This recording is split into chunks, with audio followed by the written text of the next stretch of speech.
All right. Ready to go back in time with me? We're diving deep into early Buddhism today. Sounds good. Specifically, those events, those big important events, the Buddhist councils. Ah, Think like, ancient conferences. yeah, instead of boring PowerPoint All presentations, right. it's monks debating the very heart of what Buddha taught.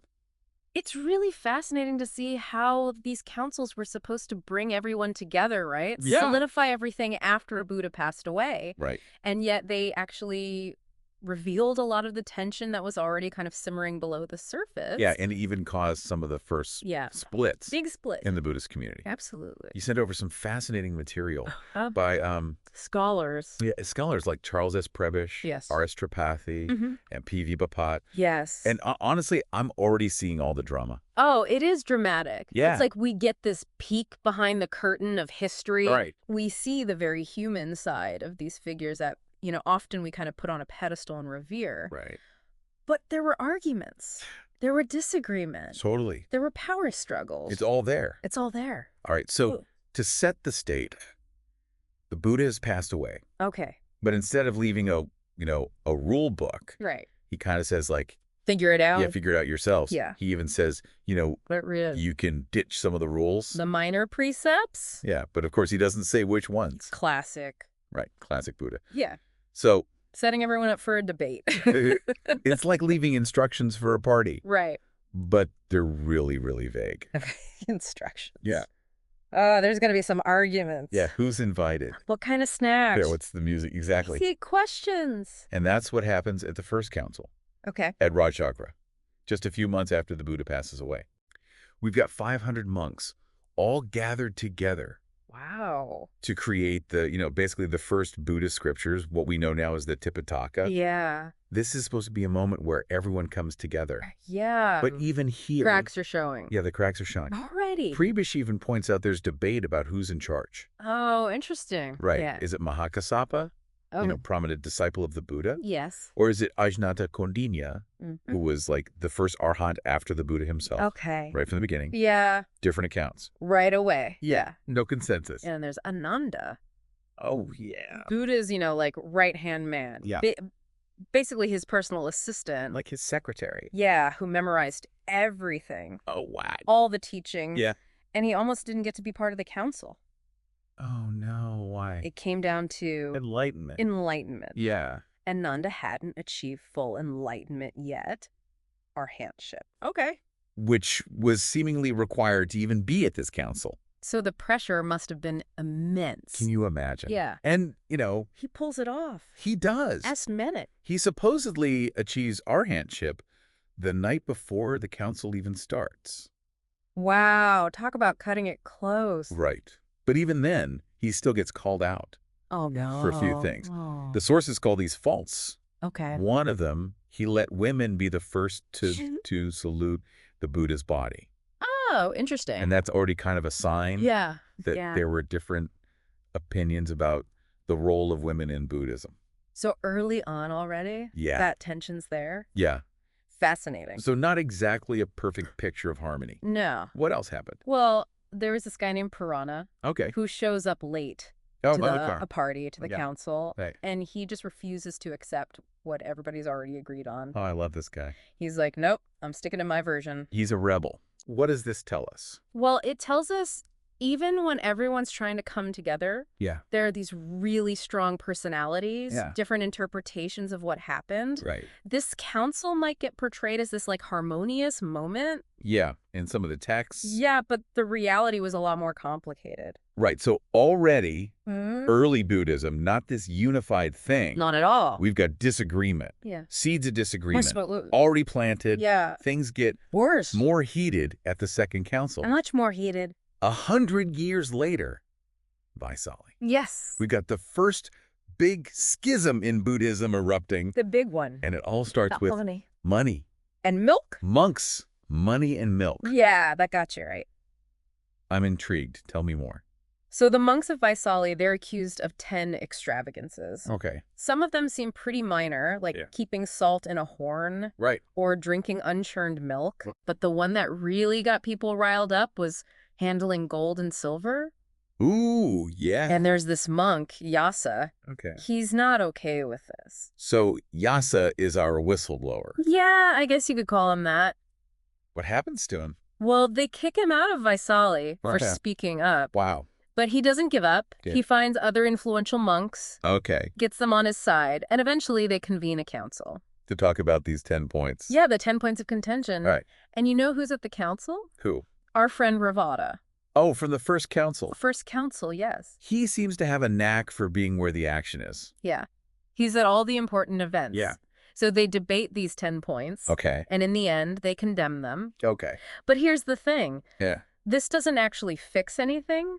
Instead, it leads to the first big schism. The first official split. The first official split in Buddhism. Okay, so who splits from who and why?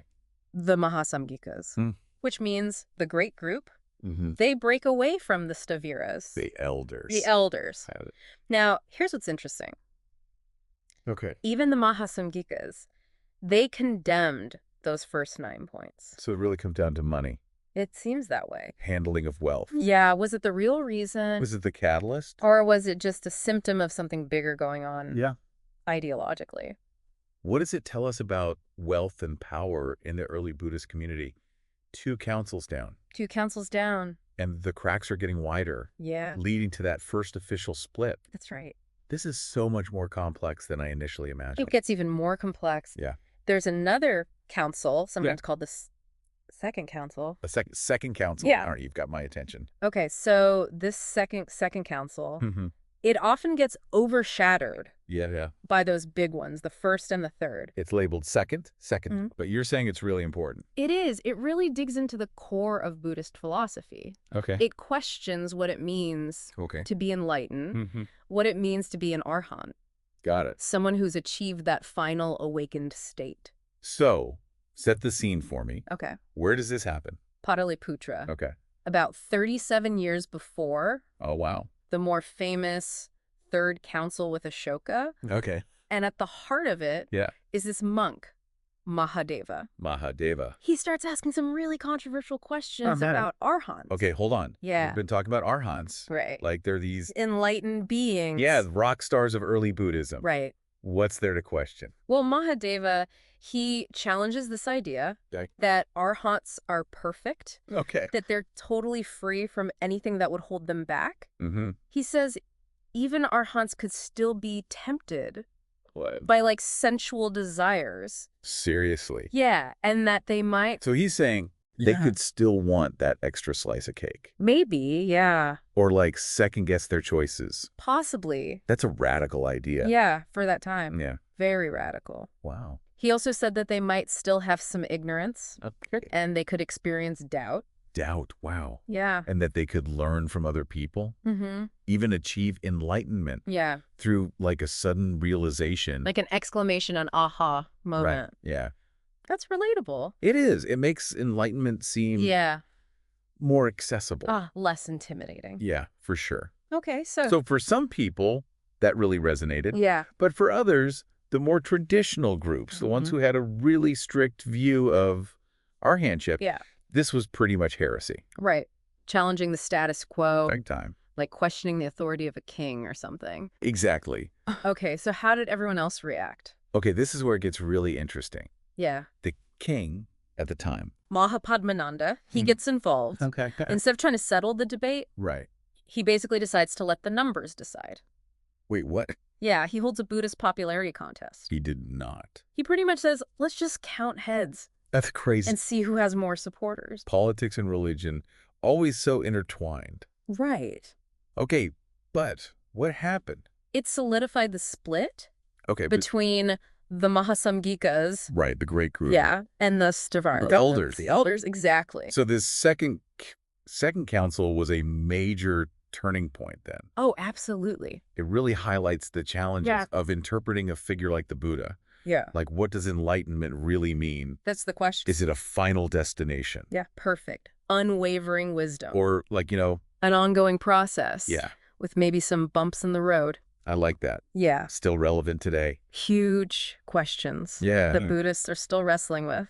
And we see how ideas, even in a religious context, don't exist in this vacuum. No. There's power dynamics, individual personalities, popular opinion. All shaping how these teachings were understood and passed on. Okay, so this council might be lesser known. It is. But it's this turning point. It is. And, the most detailed account we have, it comes from Charles Prebish. Right. In his book, Buddhist Monastic Discipline. Yeah. And he even says he does. This second council might be more historically verifiable. More than the first council. Than the first council. Yeah. Really? Yeah, he makes that argument. Why does he say that? He points out that the accounts of the first council, they change a lot. Okay. Depending on which Buddhist tradition you're looking at. Right. Different perspectives. Yeah, but the accounts of the second council, they're pretty consistent across different sources. Oh, interesting. Yeah, they agree on the date, they agree on who is there, and they agree on the main issues. So all the pieces fit together better. Exactly, like a historical puzzle where you can see the picture more clearly. Okay. So it emphasizes just how important this council was. Yeah. Not only was it the first official split, right, but it also shows these early debates about enlightenment itself. It's fascinating to see that even back then, Buddhism was already wrestling with these big questions. Complex questions. That are still relevant today. Very much so. And the fact that these debates led to real divisions shows just how much was at stake. Right. These weren't just theoretical arguments. Yeah, it had real consequences. For the Kenyan. So we've got these two second councils. Yeah. Both turning points. Yeah. And now I'm really curious to see how Emperor Ashoka enters the picture. With all his power and influence. He's a big figure. It seems like he really wanted to use that influence. He did. To shape Buddhism. He had a vision. Shall we move on to the third council? Let's do it. Okay, so we've made it through the first two councils. We have. Seen this early Buddhist community wrestling with some big questions. Big questions. Leadership, discipline, the very nature of enlightenment. Yeah. Now let's jump ahead. Fast forward. To Emperor Ashoka. Okay. And the third Buddhist council. All right. This is where things get really interesting, historically speaking. Yeah, we're not just talking about monks debating amongst themselves anymore. Now you've got a powerful emperor stepping onto the scene. Powerful emperor who wants to use his authority to shape Buddhism. To shape the future of Buddhism. And in the sources you sent, especially the article by Charles Prebish, the Ashoka is this really important figure. Yeah, absolutely. Like a Buddhist reformer. Yeah, you could say that. But he's also really complex. Yeah, complex. Known for supporting Buddhism, but also for being pretty ruthless. Consolidating power. Yeah. And that complexity shows up in his approach to this council. So Ashoka converts to Buddhism. He does. And he sees the Sangha. Yeah, the Buddhist community. Becoming more and more divided. Right, increasingly fragmented. And he thinks it's being infiltrated. Yeah. By what he calls heretical teachings. So in his mind, there was a right way. Right. And a wrong way to practice Buddhism. So he believed there was one correct interpretation. It seems that way. Of the Buddhist teachings. Yeah, and he was going to enforce it. Wow. He was determined to use his power as emperor. To restore what he saw as the true Dharma. The authentic teachings. Yeah, his understanding of them. So he calls this third council. Yes. Summons 1,000 monks. To Pataliputra. His capital. This capital city, yeah. What was he hoping to accomplish? His main goal was to purify the Sangha. Get rid of the monks who were promoting these. The ones he saw as false teachings. Okay, so he wants to create a more unified, more standardized version of Buddhism. One that aligns with his understanding. And who did he put in charge of this? A monk named Moggalaputta Tissa. Okay. He was known for being a real scholar and for following very strictly what he thought were the Buddha's original teachings. So essentially Ashoka's right-hand man in this. Yeah, in this whole purification project. So Moggalaputta Tissa leads this council. He does. They're going after these heretics. Yeah. But what were the views that were so objectionable? Well, the historical sources we have, they don't give us a complete list of all the doctrines that got condemned. Right. But we know they covered a lot of ground. Right. Different interpretations of karma and rebirth, even the nature of the Buddha himself. Wow. So even if we don't have all the details, we know Ashoka wasn't just going after small differences. He was going after fundamental ideas. Yeah, that challenged his view. Okay. So and some scholars think that some of these condemned views might have been what later became Mahayana Buddhism. Oh, wow. Yeah. So even though Mahayana wouldn't really emerge as a distinct school. Right, not for a few more centuries. Some of the core ideas were already there. Causing a stir. Back in Ashoka's time. Way back then. So even in these early centuries, Buddhism is already dynamic. Yeah, a lot of debate. A lot of debate. A lot of different interpretations. Okay, so they condemn these views. We do. Expel the monks who hold them. Reaffirm what they see as the orthodox teachings. The correct teachings. But how does Ashoka make sure this sticks? Well, one of the most important things to come out of this council is the Kahavathu. The Kahavathu. Yeah. I feel like I've heard of that. Think of it as a giant debate handbook. Okay. It's this huge text that goes through different arguments and then breaks them down. Okay. Explains why they're wrong. So it's not just about getting rid of people. No. It's about establishing a doctrinal foundation. Right. For Ashoka's view of Buddhism. He's codifying what's right and wrong. Exactly. Orthodox and heterodox. It's an attempt to standardize, create a more unified version of Buddhism. In his eyes, a purified version. And of course, Ashoka doesn't stop there. Right. He's got this vision. He does. He wants to spread it. Yeah, throughout his empire. He sends out missionaries. To different regions. To different regions. Yeah, including Sri Lanka. Right, where Theravada Buddhism eventually becomes the dominant form. It really flourishes there. So Ashoka's interpretation of Buddhism. Yeah. Shaped by this council. Has a really lasting impact. We've got this interplay here between political power and religious authority. Ashoka, as emperor, can shape things. Yeah. In a way that earlier rulers couldn't. I think the Third Council really is a turning point. It is. It's not just about internal disagreements between monks. It's about taking this specific vision of Buddhism and putting it out on this broader stage. Yeah, and this focus on orthodoxy, on defining the right views. Yeah, right and wrong. Has really shaped how some Buddhist traditions developed. Especially Theravada. Yeah, which traces its roots. Right back to this council. So this council. It's a good reminder that even spiritual traditions. Right, they don't exist outside of power and politics. Yeah, and human ambition. Yeah. Ashoka was pious. He wanted to support Buddhism. Yeah. But he was also a ruler who knew how to use his power to get what he wanted. Okay, so we've been through 3 councils now. 3 councils, each one. A different chapter. Showing us a different part. In early Buddhist history. Of early Buddhist history. We've seen how they tried to preserve those teachings. Yeah. How different schools of thought popped up. And then how politics and religion got all tangled up. Under Ashoka, yeah.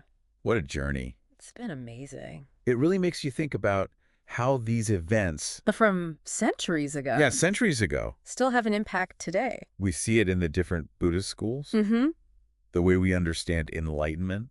Right. Even how Buddhism spread around the world. That's the power of history, right? Yeah. We see how complex it was. Yeah. And how those ideas and events are still with us today. I don't know about you, but I'm feeling really inspired. Me too. To keep digging into these sources. Uncovering those hidden layers. Yeah. It's so fascinating. That's the great thing. Right. There's always more to learn. Always more to discover. Until next time, keep exploring and keep questioning.